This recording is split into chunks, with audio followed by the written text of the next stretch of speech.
The American Civil War was more than just a conflict between North and South.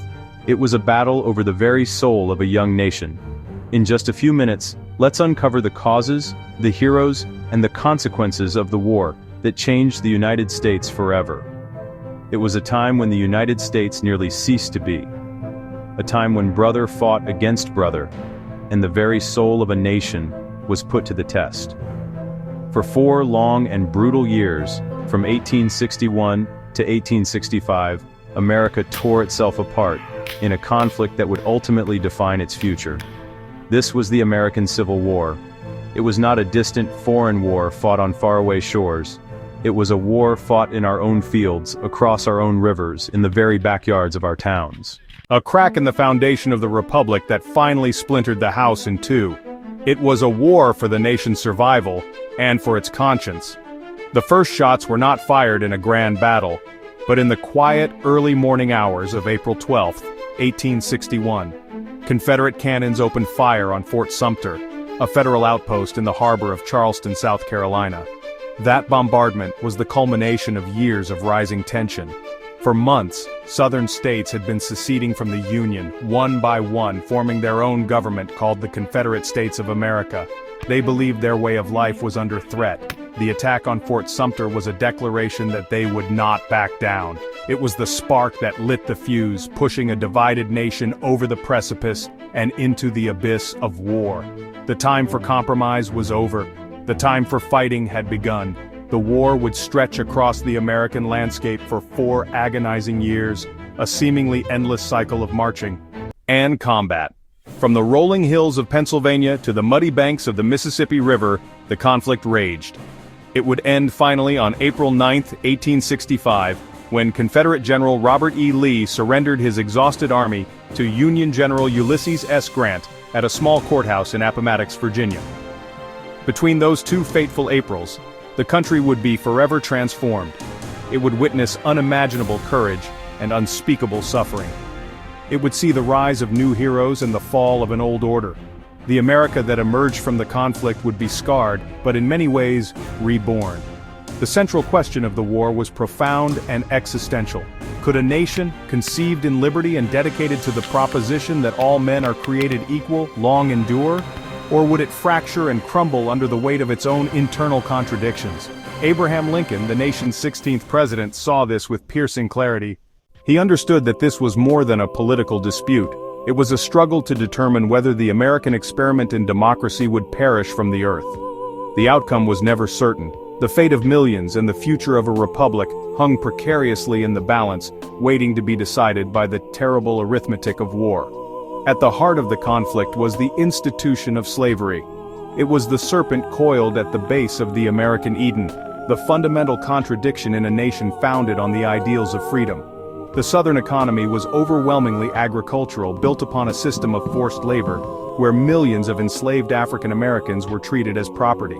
As the United States expanded westward, the question of whether slavery should be allowed in new territories became the most divisive issue in American politics. The South fought to protect and expand the institution it depended upon, while a growing abolitionist movement in the North demanded its end. This clash over slavery was intertwined with a fierce debate about states' rights versus the power of the federal government. Many in the South championed the idea that states could nullify federal laws, and some argued they had the right to secede from the Union. They saw a federal government led by an anti-slavery party as a direct threat to their way of life. The North, by contrast, believed in the supremacy of the Union. They argued the nation was a single, indivisible entity created by we the people. Leading the nation through its darkest hour was Abraham Lincoln, the President of the United States. A self-taught lawyer from the prairies of Illinois, a man who believed in preserving the Union. His counterpart was Jefferson Davis, the President of the Confederacy, a former United States Senator and Secretary of War, a proud defender of the Southern cause. On the battlefield, the Union's hopes would eventually rest on Ulysses S. Grant, a determined and relentless general who sought total victory. His great adversary was Robert E. Lee, the brilliant and revered commander of the Confederate Army, who could not bring himself to take up arms against Virginia. These 4 men would become the central figures in the great American drama. Their decisions, their strategies, and their personal characters would shape the course of the war. Lincoln's steadfast leadership held the North together. Davis struggled with the Confederacy's competing interests and dwindling resources. On the battlefield, the clashes between Grant and Lee became legendary, a contest of wills between two great military minds. Their actions would ripple through history, leaving an indelible mark on the country they fought to either preserve or create anew. For the first 2 years of the war, the Confederate Army under the masterful command of Robert E. Lee often seemed invincible in the Eastern Theater. Lee's Army of Northern Virginia won a string of stunning victories against larger Union forces, creating a sense of deep anxiety in Washington, D.C. But in the summer of 1863, Lee decided to take a bold gamble. He marched his army north into Pennsylvania, hoping to win a decisive victory on Union soil that would demoralize the North and force Lincoln to sue for peace. For 3 brutal days, from July 1st to July 3rd, the two armies clashed at a small crossroads town called Gettysburg. The Battle of Gettysburg was the largest and bloodiest battle ever fought on American soil. The fighting was ferocious, raging across fields, raging across hills, and a rocky ridge known as Cemetery Ridge. The climax came on the 3rd day with Pickett's charge, a disastrous frontal assault by some 12,500 Confederate soldiers against the fortified Union center. The attack was a catastrophic failure, a bloody repulse that shattered Lee's army. He was forced to retreat back to Virginia, his invasion of the North broken. Though the war would continue for nearly 2 more years, Gettysburg marked a crucial turning point. The Confederacy would never again mount a major offensive on Union soil. The tide of the war had begun to turn. Just 1 day after the victory at Gettysburg, on July 4, 1863, the Union achieved another monumental success hundreds of miles to the west. General Ulysses S. Grant captured the fortified city of Vicksburg, Mississippi, after a long and difficult siege. Vicksburg was the last major Confederate stronghold on the Mississippi River. Its fall gave the Union complete control of the river, effectively splitting the Confederacy in two, cutting off Texas, Arkansas, and Louisiana from the rest of the South. The twin victories at Gettysburg and Vicksburg in July 1863 were a devastating blow to the Confederacy, reviving Northern morale and sealing the strategic doom of the secessionist cause.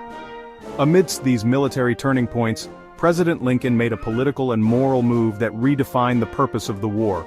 On January 1, 1863, he issued the Emancipation Proclamation. While it did not immediately free all enslaved people, it declared that those held in the rebellious Confederate states were thenceforward and forever free. The proclamation transformed the conflict. It was no longer just a war to preserve the Union. It was now explicitly a war to end slavery.